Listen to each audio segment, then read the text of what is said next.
Kontroversi tentang cerai, boleh atau tidak, itu sebenarnya bukan sebuah pertanyaan. Karena memang tidak ada yang membolehkan cerai. Cuma mesti dipahami bahwa perceraian itu, kasus perceraian, bukan membangun sesuatu dari nol menjadi sesuatu yang kita harapkan, tetapi mengatur suatu keadaan, umpama adalah rumah yang sudah bobrok-brok, yang sudah runtuh, lalu bagaimana dipertahankan sebisanya agar tetap bisa dihuni. Ketika Musa mengizinkan memberikan surat talak, itu bukan sebuah penghalalan, tetapi mengatur yang dosa, mengatur kerusakan agar tidak menjadi semakin rusak. Tentu di dalam pikiran setiap anak Tuhan tidak boleh kita bercerai. Tetapi ketika Tuhan berkata, aslinya nggak boleh cerai, karena yang disatukan Tuhan nggak boleh ceraikan manusia. Aslinya. Tapi ingat, kita sedang tidak berada di dalam posisi aslinya.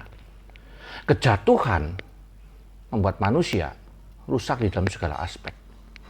Sehingga perceraian diteliti dengan seksama oleh gereja dan kemudian tanda petik diizinkan itu dengan pertimbangan the lesser evil. Bukan lagi memilih yang baik dengan buruk, tetapi buruk dengan buruk, lalu mana keburukannya yang paling kecil. Ini masuk ke dalam etika memang. Sehingga tidak mudah mengatakan tidak boleh cerai atau boleh cerai. Bagaimana kasusnya? Kalau pasangan sudah meninggalkan, punya anak dengan orang lain, tinggal bersama dengan mereka, masa yang ditinggalkan tidak berhak menceraikan dan memulai hidup yang baik? Jadi Yesus sendiri memberikan satu pengecualian, yaitu tentang perzinahan.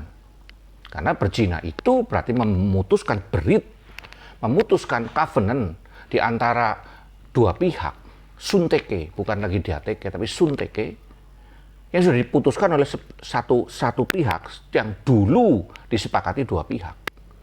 Tentu ya bagaimana ya, apakah pihak yang sudah diputuskan ini tidak layak melanjutkan kehidupan yang baik di dalam anugerah Tuhan?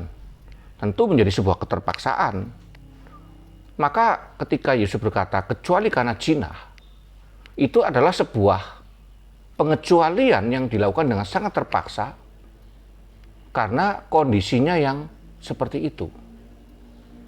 Bagaimana dengan satu pasangan yang sudah ditinggalkan berzina oleh pasangan yang lain? Lalu kita minta dia berkorban, menahan diri. Ya kalau bisa, kalau enggak, dia akan jatuh dalam perzinahan demi perzinahan. Karena kesendirian membuat rentan manusia. Sehingga apakah perzinahan itu boleh? Enggak boleh. Saya juga enggak mengatakan boleh. Enggak boleh. Tetapi apa boleh buat? Dilakukan. Dan gereja saya yakin tidak akan dengan semena-mena mudah sekali mengatakan, ya silakan cerai. Akan diteliti kasusnya, dilakukan bukti-buktinya. Jika kasus perceraian yang paling heboh di Indonesia ini, orang hanya melihat di permukaan. Udah baca Alkitab berkali-kali, reform lagi, masih bisa menceraikan istrinya. Kita tidak pernah tahu di balik seluruh kasus yang ada.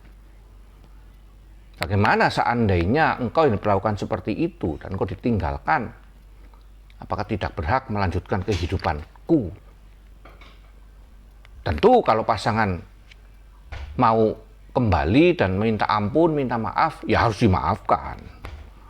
Kalau dia menyesali, ya 70 kali 7 kali. 490 kali berzina satu hari, dan dia setiap kali mengakui berdosa dan jatuh lagi. Harus diampuni.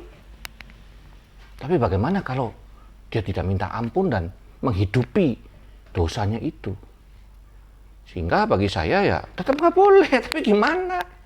Ini kan necessary evil. Sebuah necessity, keharusan atau sesuatu yang diputuskan, tapi itu jahat.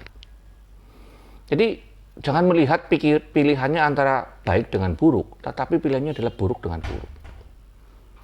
Sehingga tidak ada lagi cercaan dengan semua mereka, dan kita melihat dengan keprihatinan ya. Saya kira tidak ada pendeta menceraikan satu pasangan dengan gembira, tidak ada. gereja apapun yang setuju dengan perceraian akan melakukannya itu karena sebuah keterpaksaan dengan kondisi-kondisi yang sudah clear dengan fakta-fakta valid yang tidak terbantahkan, baru tanda petik dengan berat hati itu akan diceraikan, diizinkan, walaupun bukan gereja menceraikan, itu adalah negara, atau di tempat lain dibatalkan atau annulment. Karena manusia telah jatuh dalam dosa dan sulit hidup sempurna, maka perceraian menjadi mungkin. Henok Wok.